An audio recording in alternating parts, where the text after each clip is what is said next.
राधेश्याम, एक बहुत ज़रूरी बात समझानी है आप लोगों को। पहले ब्रह्मचर्य योग सीख लीजिए, उसके बाद बताते हैं। जय श्री राम, जय महाराणा साहब। ब्रह्मचर्य योग भाग 2, जिसमें 4 या 5 स्टेप आएंगे, यह अपलोड किया जा रहा है। सर्वप्रथम हम ब्रह्मचर्य योग के बारे में बता दें। ब्रह्मचर्य योग हमारा कोई नया खोज नहीं है, यह उपनिषदों का ज्ञान है। महाबिंदु उपनिषद कई उपनिषदों में एक महाउपनिषद है। उसमें करीब इसके 700 से भी ऊपर भाग बताए गए हैं। एक एक भाग में कुछ स्टेप्स होते हैं। जो पहला, दूसरा और तीसरा भाग है, वह सभी स्वस्थ व्यक्ति को भी अवश्य करना चाहिए। उसके बाद के जो भाग हैं, उसे केवल अब विशेष रोग के लिए बताया गया है, कौन से रोग के लिए कौन सा भाग का प्रयोग करें। तो दूसरा भाग बहुत महत्वपूर्ण है। पहला और दूसरा भाग अगर आप करते हैं तो आप देखेंगे साइटिका का दर्द है, या कब्ज है, मरोड़ है, या कमर दर्द है, पीठ दर्द है, दर्द के मामले में कोई भी दर्द है, या फिर और कोई समस्याएं हैं पेट से संबंधित, वह सभी समस्याएं दूर हो जाएंगी, क्योंकि इसके 4 स्टेप बहुत ही ज़्यादा महत्वपूर्ण हैं। इन स्टेपों का प्रचार अलग अलग संतों ने अपने समय में किया है। स्वामी देवमूर्ति जी इस समय भी कर रहे हैं, श्री कृष्णकांत जी, नाम अलग अलग दे देते हैं, परंतु महाबिंदु उपनिषद के हिसाब से इसे ब्रह्मचर्य योग ही कहा जाता है।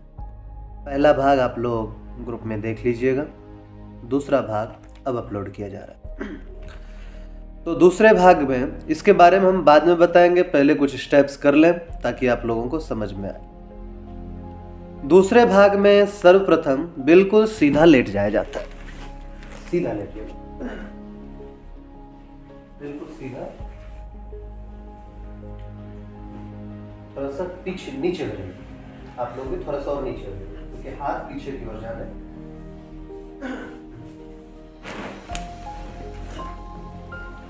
मैं खड़े होकर के ही वीडियो बनाऊंगा।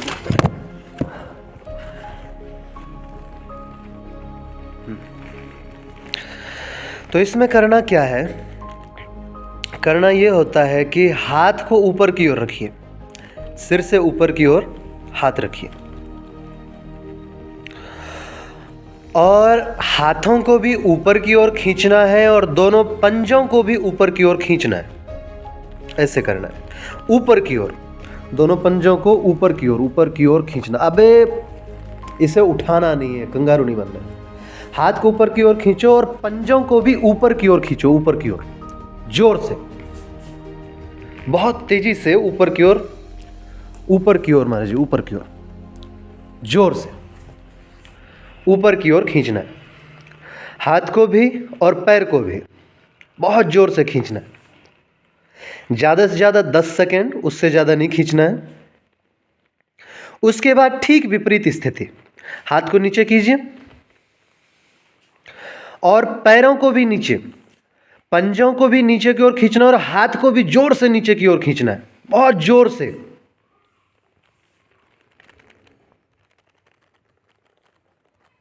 जोर से खींचना है, 5 सेकेंड, 10 सेकेंड बहुत जोर से खींचना है। स्थिर रहो हर्ष।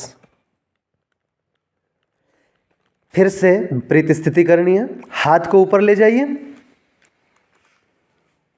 और पंजों को भी ऊपर की ओर खींचिए, जोर से, पूरी शक्ति से खींचेंगे। थोड़ा सा पिंडलियों में, पैर के नीचे की ओर दर्द होगा, दर्द का अनुभव होगा, वही दर्द आपको लाभ देगा। जोर से खींचना है। इसे कम से कम 10 बार करना है आपको। आप लोग रिलैक्स हो जाइए। तो यह ब्रह्मचर्य योग का भाग 2 का पहला स्टेप है। दूसरे स्टेप के लिए आपको घुटने को ऊपर करना है।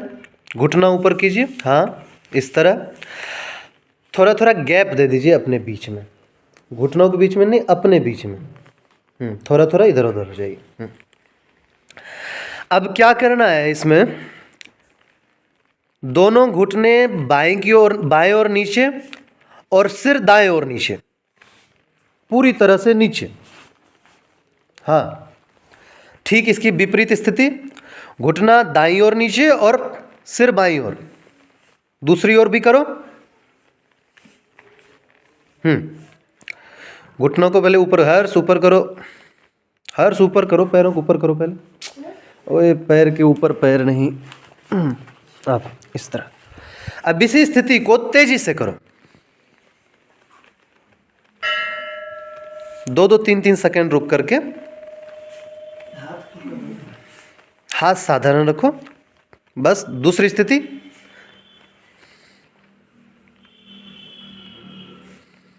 करो। इससे क्या होता है, पूरी रीढ़ की हड्डी जैसे निचुड़ सी जाती है। जिन लोगों की हाइट नहीं बढ़ती उन लोगों की हाइट बढ़ सकती है इस क्रिया से। अब तेजी तेजी से करो,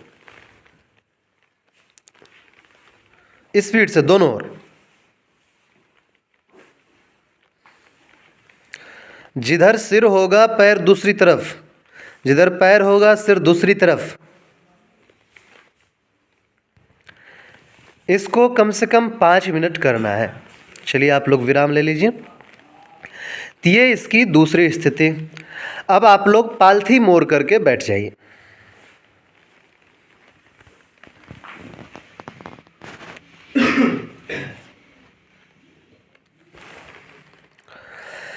अब आपको करना है, हाथ को आगे करना है इस तरह, और दूसरे हाथ से पकड़ना है हाथ को। नहीं ऐसे नहीं, आगे को, हाँ इस तरह से, इस तरह से। और कम से कम, नहीं इस तरह से, जिस तरह से कर रहे थे, हाँ इस तरह से पकड़ना है। और कम से कम गिन करके 10 बार हाथ सीधा करके खींचना है। 1, 2, 3, हाथ सीधा ही रहना चाहिए हर्ष। 4, 5, 6, इस तरह। ठीक, यही स्थिति दूसरे हाथ के साथ भी करना है। खींचिए, भीतर की ओर खींचना है।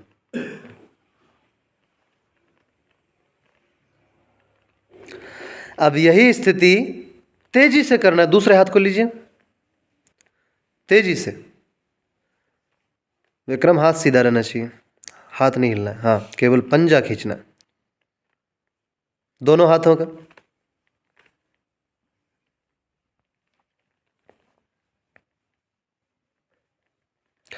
अब इस स्थिति को और भी तेजी से करना है, बहुत तेजी से।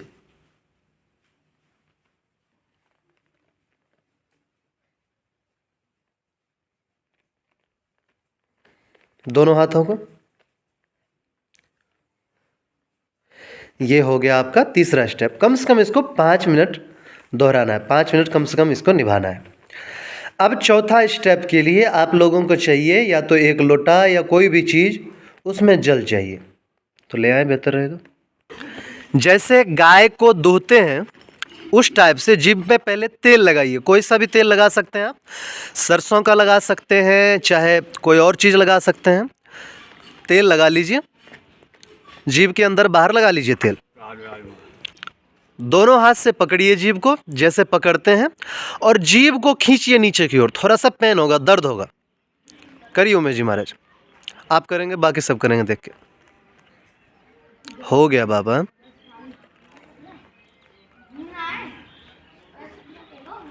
खींचिए। नहीं जैसे करते हैं ना, पहले एक हाथ से फिर दूसरे हाथ से। गाय को कैसे दूहते हैं, गाय दूहना नहीं आता। हाँ इस तरह से, देखो उमेश जी कर रहे हैं इस तरह से। इसके इतने लाभ हैं, जो कहते हैं हमारी वाणी शुद्ध नहीं है, गला मधुर नहीं है, और जाने कौन कौन सी समस्याएं होती हैं, वो सारी की सारी सही हो जाएंगी। और जीभ लंबी हो जाएगी तो आगे चल के आप लोग खेचड़ी मुद्रा कर सकते हैं। और खेचड़ी मुद्रा जिसका सिद्ध हो गया, कहते हैं उसे तो काल भी नहीं हरा सकता। इस तरह जीभ को आप लोगों को खींचना है।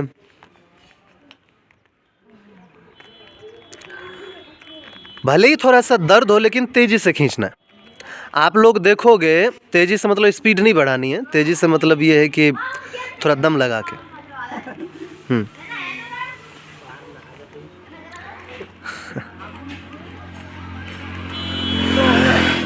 बस आप लोग हाथ धो लीजिए। इस क्रिया को 3 मिनट दोहरानी है। तो ये 4 प्रकार के 4 स्टेप हैं जो ब्रह्मचर्य समाधान, ये ब्रह्मचर्य योग के भाग 2 के हैं। इसको करना आरंभ कर दीजिए। कितनी सारी ऐसी दर्द है, कितनी सारी ऐसी समस्याएं हैं जो पूरी तरह से ठीक हो जाएंगी। जय श्री राम, जय महाराणा, राधे श्याम। तो आप लोगों ने योग के सारे स्टेप तो देख ही लिए हैं, बाकी बचे इसके विषय में कुछ और बताना। तो ये कोई हमारी पर्सनल खोज नहीं है, ये ऋषि मुनियों का ही विज्ञान है। आगे चल के कुछ ऐसे स्टेप्स भी आएंगे जो अगर आप करो तो बिना किसी औषधि, बिना किसी और चीज़ के सहारे आप कायाकल्प तक कर पाओगे। और प्रायः मुझे लोगों का मैसेज आता है कि धन की कमी है, नौकरी नहीं मिल रही। आप लोगों को मैं कई बार समझा चुका हूँ कि कब तक नौकरी के लिए पागल रहोगे, अपना व्यवसाय, अपना बिजनेस क्यों नहीं करते। एक छोटी सी घटना सुनी क्या, परसों पढ़ी। उसमें ये बताया गया कि कोई व्यक्ति इंग्लिश मीडियम के स्कूल में घंटी बजाने का काम करता था, घंटा बजाता था छुट्टी के लिए या पीरियड बदल रहा है तब उसके लिए। एक दिन प्रिंसिपल ने उसे देखा और देख करके पूछा कि तुम कितने पढ़े लिखे हो। उस व्यक्ति ने कहा, साहब मैं तो बिल्कुल अनपढ़ गंवार हूँ, पढ़ा लिखा नहीं। प्रिंसिपल ने कहा कि अंग्रेजी माध्यम का स्कूल, विद्यालय, और उसमें अनपढ़ गंवार कोई कैसे रह सकता है? ऐसा नहीं हो सकता, तुम्हें काम से निकाला जाता है। उसे काम से निकाल दिया गया। वो व्यक्ति उदास हुआ। 2 बातें हो सकती थी, या तो वो जा करके उसके हाथ पैर जोड़ता, दूसरी बात भी हो सकती थी, उसने सोचा क्यों ना छोटा सा खुद का ही बिजनेस किया जाए। एक ठेला पर उसने समोसे और चाय बेचना चालू कर दिया। आखिरकार उसका धंधा चल पड़ा, क्योंकि ये चीजें लोगों को पसंद है और बहुत आसानी से उपलब्ध हो जाती है, सस्ती भी उपलब्ध हो जाती है। लोगों ने लेना आरंभ किया। धीरे धीरे उसने ठेला के ऊपर से एक खोली खोल ली। खोली के बाद दुकान खोली और 5-6 साल होते होते शहर का सबसे बड़ा दुकान उसी का था। आखिरकार उसका इंटरव्यू भी लिया गया, क्योंकि वो बहुत बड़ा सेठ था। उससे पूछा गया कि आप कितने पढ़े लिखे हैं। उसने कहा कि मैं पढ़ा लिखा नहीं हूँ, बिल्कुल अनपढ़ हूँ। बोले आश्चर्य की बात है, आप अनपढ़ हैं तो इतने बड़े सेठ बन गए, इस शहर के सबसे बड़े आप समोसा आदि के फूड बिजनेस के सेठ बन गए, व्यापारी बन गए। पढ़े लिखे होते तो जाने क्या करते। उस व्यक्ति ने कहा, पढ़ा लिखा होता तो मैं कब तक घंटा बजाया। बिजनेस को समझो, कब तक नौकर बनते रहोगे, कब तक दूसरों के अंडर में काम करने की सोचते रहोगे। सड़क पे खड़े होकर के अगर तुमने टिक्की बेचना भी चालू कर दिया ना, तो 10 साल बाद में होंगे तुम करोड़पति पहले हो जाओगे। लेकिन अगर हमेशा रोना ही रोते रहना है कि हमारे पास नहीं है, ये है, वो है, तमाम समस्याएं हैं, तो क्षमा करना, मैं भी कोई सपोर्ट करने वाला नहीं। तो ब्रह्मचर्य योग का दूसरा भाग अपलोड हो गया है, आप लोग कीजिए। तो मिलते हैं तीसरे भाग में। जय श्री राम, जय महाराणा, जय राजपूताना, हर हर महादेव, जय माँ भवानी, जय।